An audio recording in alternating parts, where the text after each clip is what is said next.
urusan dunia. Maka keliru orang yang sudah pensiun diberi umur panjang 70, 75 tapi masih dunia terus. Wa mal hayatud dunya illa mataul ghurur, kata Nabi. Dunia ini hanya tipu daya. Ini jenderal dulu, bintang 2 kali Kapolda, pakai tongkat, gagah perkasa, tapi pensiun juga. Sekarang kalau mau pasang tongkat dibilangi orang gila. Berarti batas kekuasaan dunia ada batasnya. Ya, setuju. Allah tidak melarang kita jadi pengusaha. Allah tidak melarang kita jadi pejabat. Allah tidak melarang kita politisi. Tapi Allah cuma ingatkan, ingat semua itu tipu daya saja. Pakai jabatanmu, pakai hartamu untuk memudahkan kamu masuk surga.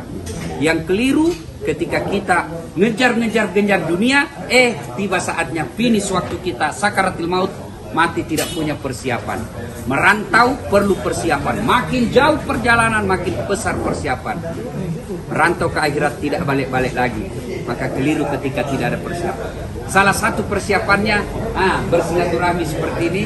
Jangan lupa selesai sholat subuh berjamaah ada ngopi-ngopi. Ya. Dan enaknya kalau Ustadz ke traktir, darah dagingnya dipakai untuk beribadah, maka traktiranmu berbahagia.